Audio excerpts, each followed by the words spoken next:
Air Chief Marshal AP Singh, Chief of Air Staff, Air Marshal Nagesh Kapoor, OC&C, South Western Air Command, Lieutenant General Dheeraj Seth, GOC&C, Southern Command, Commodore Sudeep Malik, NOIC, Gujarat, Sri Anand Kumar DIG Vaishya, Commandant Sri Sandeep Safia, COICGS Jakhau और यहाँ मौजूद हमारे सभी arm forces, coast guard और BSF के जाबाज officers और बहादुर जवानों। साथियों, ये आज आपके बीच में आया हूं तो आपका अभिनंदन करने के लिए आया। ऑपरेशन सिंदूर में सचमुच आप लोगों ने करिश्माई काम किया है। भारत का मस्तक सारी दुनिया में आपने ऊंचा किया है, इसलिए मैं आप सबके बीच आया। इसलिए ऑपरेशन सिंदूर के दौरान जो हमारे सैनिक अथवा हमारे सिविलियंस जो ही शहीद हुए हैं, मैं सबको मैं नमन करता हूं, और जो हमारे बहादुर जवान घायल हुए हैं उनके शीघ्र स्वस्थ होने की भी मैं ईश्वर से मैं कामना करता हूं। आप जानते हैं कि हमारे देश की मजबूत भुज में आप सबके बीच आकर मुझे स्वाभाविक रूप से गौरव की अनुभूति हो रही है। और यह भुज 1965 में पाकिस्तान के खिलाफ हमारी जीत का भी साक्षी रहा है, और यह भुज 1971 में पाकिस्तान के खिलाफ हमारी जीत का भी यह साक्षी रहा है। और आज एक बार फिर यह भुज पाकिस्तान के खिलाफ हमारी जीत का साक्षी बना है। इसकी मिट्टी में देशभक्त की खुशबू है और यहाँ के जवानों में भारत की सुरक्षा का एक अडिग संकल्प भी है। मैं आप सभी एयर वॉरियर्स, समस्त आर्म्ड फोर्सेस और अपने BSF के सभी जाबाजों का यहाँ पुनः अभिनंदन करता हूँ।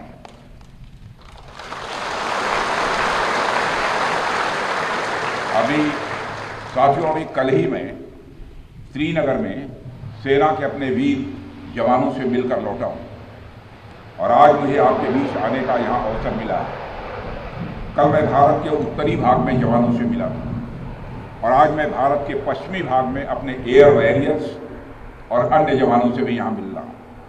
दोनों ही फ्रंट्स पर हाई एनर्जी और हाई जोश देखकर सच्चाई है कि मैं स्वयं को अपने को उत्साहित महसूस कर रहा हूँ, और आश्वस्त हूँ कि भारत की सीमाएं आप सभी के मजबूत भुजाओं से पूरी तरह से सुरक्षित है। ऑपरेशन सिंदूर, और मैं बताना चाहता हूँ ऑपरेशन सिंदूर नाम किसने दिया? ऑपरेशन सिंदूर का नाम हमारे देश के यशस्वी प्रधानमंत्री आदरणीय नरेंद्र मोदी ने दिया, जो इसी जापान की धरती, इसी गुजरात की धरती पर गुजराती मां को और ऑपरेशन सिंदूर के दौरान जो कुछ भी आपने किया है, समस्त हिंदुस्तानियों को, चाहे वह भारत के रहने वाले हों अथवा दुनिया के दूसरे देशों में रहने वाले हों, सभी गौरवान्वित हुए हैं। भारतीय वायुसेना के लिए सिर्फ 23 मिनट यह काफी थे पाकिस्तान की सरजमी पर पल रहे आतंक के अजगर को कुचलने के लिए, और वह आपने करके दिखाया है।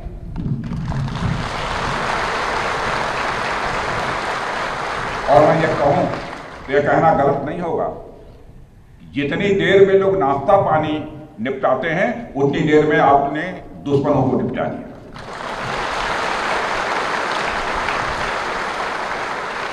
आपने दुश्मनों की जमीन पर जाकर आपने मिसाइलें गिराई है।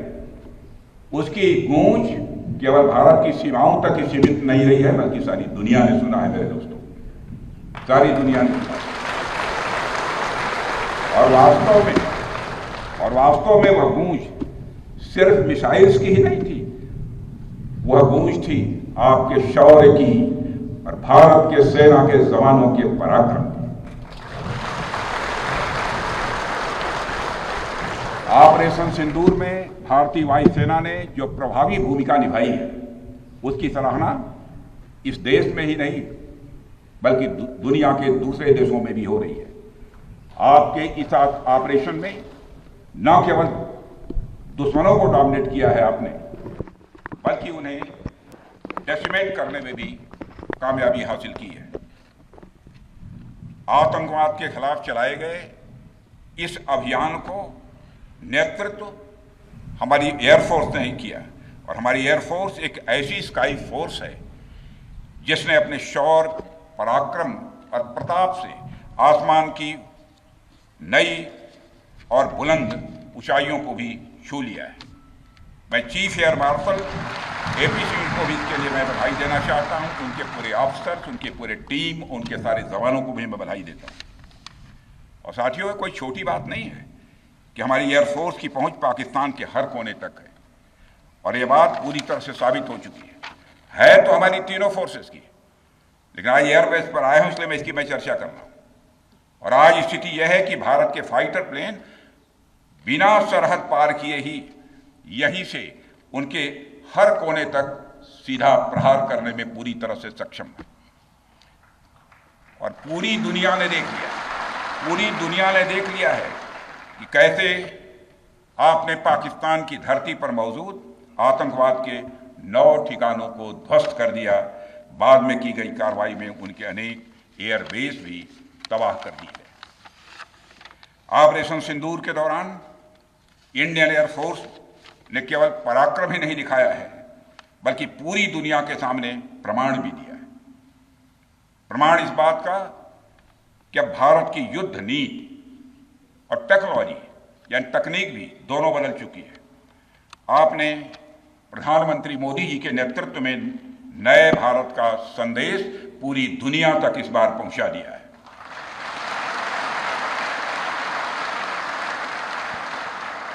और साथियों, यह संदेश है कि अब भारत केवल विदेशों से इंपोर्ट किए गए हथियारों और प्लेटफॉर्म्स पर ही निर्भर नहीं है, बल्कि भारत में बने अस्त्र और शस्त्र भी हमारी सैन्य शक्ति का अब हिस्सा बन चुके हैं। अब भारत में बने और भारतीय हथियारों से बने हथियार भी अचूक और अभेद्य हैं। यह पूरे विश्व ने देख लिया है।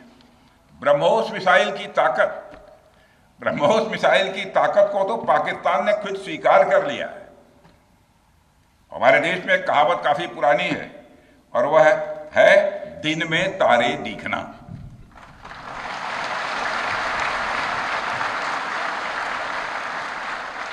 मगर भारत में बनी ब्रह्मोस मिसाइल ने पाकिस्तान को रात के अंधेरे में दिन का उजाला दिखा दिया है।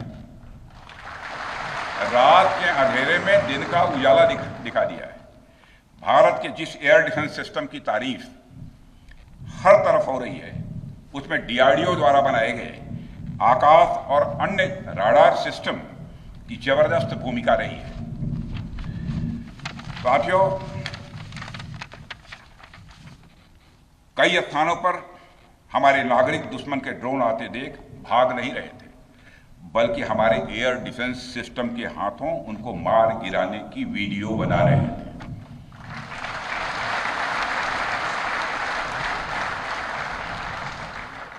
अब ड्रोन देखकर लोग भागने लगते हैं, लेकिन हमारे भारत के नागरिक वीडियो बना रहे थे। साथियों, आपने पाकिस्तान में मौजूद टेरर इंफ्रास्ट्रक्चर के खिलाफ प्रभावी कार्रवाई की है, मगर पाकिस्तान फिर से इस कोशिश में लग गया है कि ध्वस्त हुए आतंकी ढांचे को फिर से खड़ा किया जाए।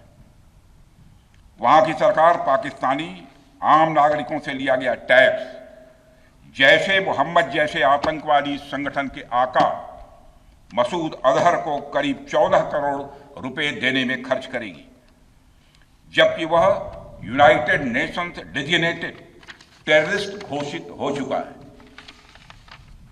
इतना ही नहीं, लश्कर-ए-तोयबा और जैश-ए मोहम्मद के मुरूद के और बहावलपुर स्थित टेरर इंफ्रास्ट्रक्चर को फिर से खड़ा करने के लिए पाकिस्तान सरकार ने आर्थिक सहायता देने की घोषणा की है। लेकिन निश्चित रूप से इंटरनेशनल मॉनेटरी फंड से आने वाले $1 बिलियन के बड़े हिस्से को टेरर इंफ्रास्ट्रक्चर को फंड करने में इस्तेमाल होगा, ऐसा मेरा मानना है। क्या यह इंटरनेशनल मॉनेटरी फंड IMF द्वारा, जो कि एक इंटरनेशनल ऑर्गेनाइजेशन है, उसके द्वारा इनडायरेक्ट फंडिंग इसे नहीं माना जाएगा? मैं दुनिया के लोगों के सामने यह सवाल रखना चाहता हूं। इसलिए मैं मानता हूं कि आज के समय में पाकिस्तान को किसी भी तरह की आर्थिक सहायता टेरर फंडिंग से कम नहीं है। भारत यही चाहेगा कि आईएमएफ पाकिस्तान को अपनी $1 बिलियन की असिस्टेंस पर वह पुनर्विचार करे और आगे भी किसी भी तरह की सहायता देने से आईएमएफ परहेज करे।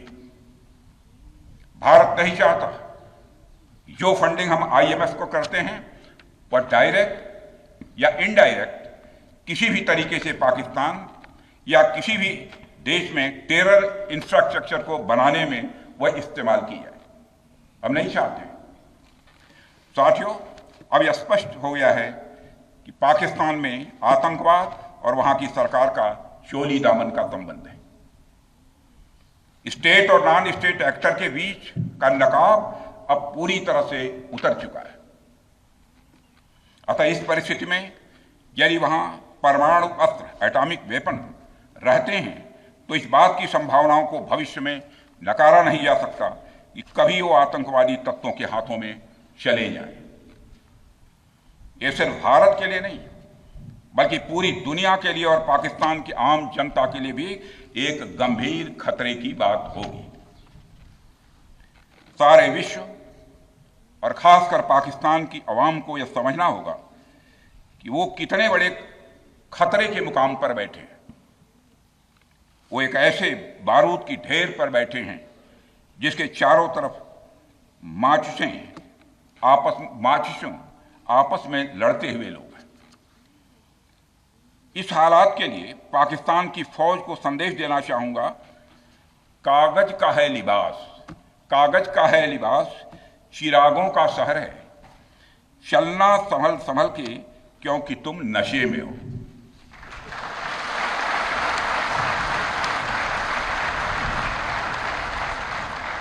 साथियों, अभी आपने जो पराक्रम दिखाया है उसकी चर्चा पूरी दुनिया में हो रही है। जैसा मैंने पहले भी कहा, आज भारत को वैश्विक मंच पर जो सम्मान मिल रहा है उसकी बुनियाद में यदि कहा जाए साफ तौर पर तो वह है आपका पराक्रम। और यही कारण है कि भारत का बच्चा बच्चा आपको अपना आइडल मानता है, बच्चा बच्चा आपको अपना आदर्श मानता है। आपने पूरे देश को यकीन दिलाया है कि नया भारत अब सहन नहीं करता बल्कि वह पलटकर जवाब देता है।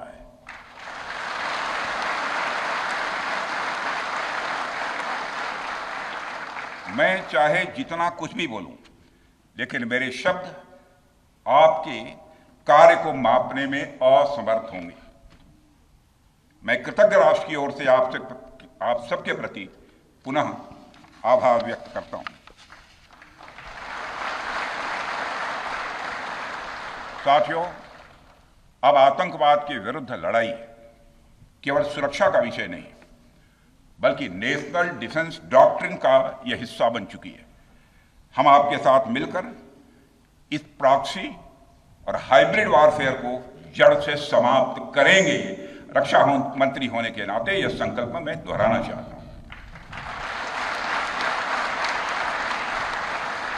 अब हमारा भारत पहले का भारत नहीं है। प्रधानमंत्री के नेतृत्व का यह नया भारत का जन्म हो चुका है। मेरे बहनों भाइयों, हम हमारे आराध्य श्री राम के उस मार्ग का अनुसरण करते हुए आगे बढ़ रहे हैं जिसमें वह आसुरी शक्तियों के विनाश का प्रण लेते हैं। निश्चरहीन करौ मही भुज उठाई पण कीन, अर्थात जिस प्रकार भगवान राम ने अपनी भुजाओं को उठाकर धरती को राक्षस विहीन करने का प्रण लिया था, ठीक उसी प्रकार श्री राम के आदर्शों का पालन करते हुए हमने भी आतंकवाद को जड़ से समाप्त करने का संकल्प लिया है।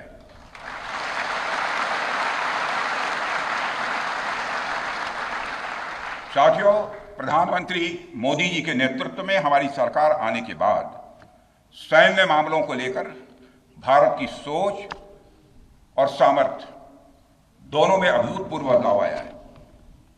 हम भगवान राम के उस सिद्धांत का पालन करते हैं, सठ संग विनय कुटिल संग प्रीति, सहज कृपण संग सुंदर नीति, अर्थात दुष्ट के साथ विनम्रता, कुटिल के साथ सदाशयता और कंजूस के साथ उदारता का आचरण कभी भी नहीं करना चाहिए। मैं आप लोगों को भी बता रहा हूं, बल्कि सठे साठ्यम समाचरित या टिट फॉर टैट।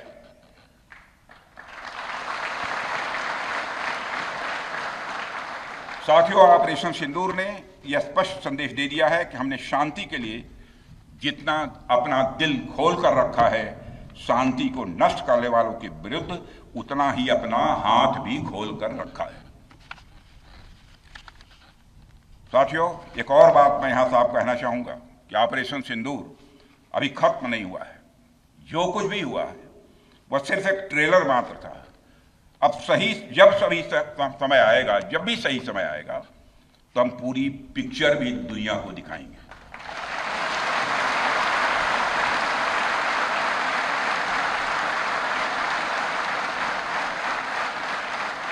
साथियों, आप सब तो जानते ही होंगे कि भारत में जब भी कोई उपद्रवी तत्व होता है जिसको लेकर यह आशंका रहती है कि यह भविष्य में कुछ उपद्रव कर सकता है, तो उसको मजिस्ट्रेट एवं पुलिस द्वारा गुड बिहेवियर के प्रोबेशन पर रखा जाता है।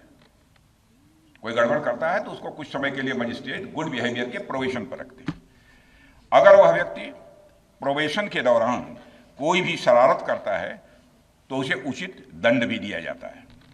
ठीक उसी तरह वर्तमान सीज फायर में हमने पाकिस्तान को बिहेवियर के आधार पर अभी प्रोबेशन पर रखा हुआ है। यदि उसका बिहेवियर सुधरता है तब तो ठीक, और यदि बिहेवियर में फिर से गड़बड़ी आती है तो उसको कड़े से कड़ा दंड दिया जाएगा।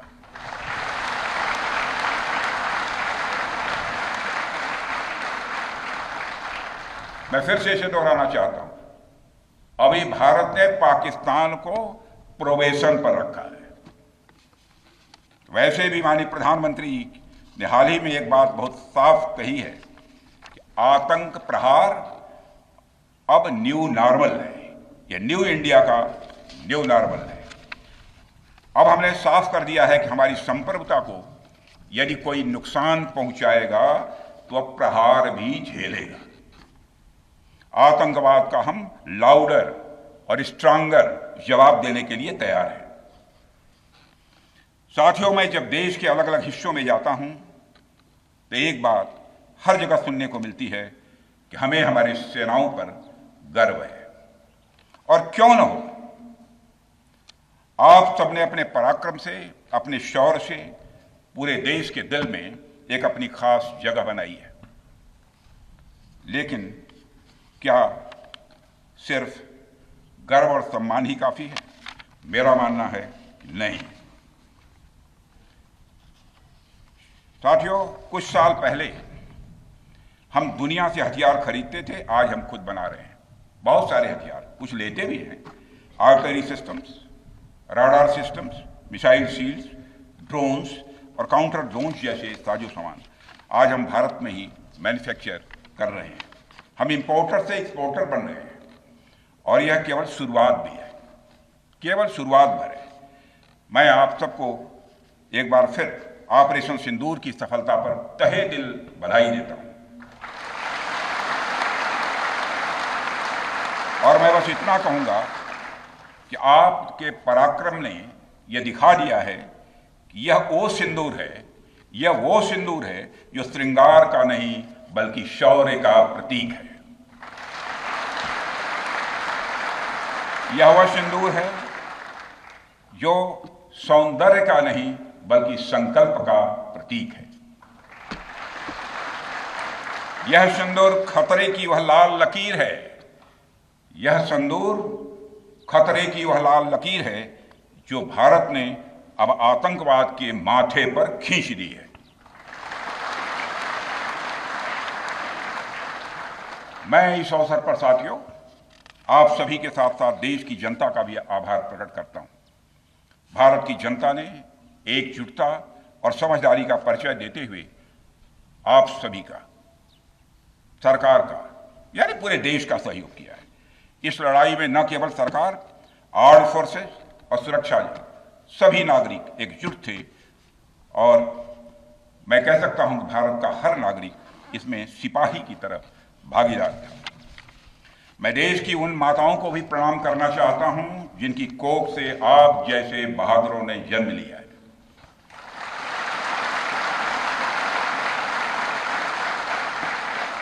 मैं उन परिवारों को भी नमन करता हूं जिन्होंने आपको पाला पोसा और बिना किसी हिचक के राष्ट्र की सेवा के लिए आपको समर्पित कर दिया। और मैं आपको आश्वासन देता हूं, सरकार और देश की जनता हर कदम पर, हर स्थिति में आपके कंधे से कंधा मिलाकर आपके साथ खड़ी है। और मुझे पूरा विश्वास है कि आपके सहयोग से हम इस पूरे रीजन में आतंकवाद का समूल नाश करेंगे, ताकि कल को कोई भारत की संप्रभुता के खिलाफ आंख उठाने की हिमाकत न कर सके।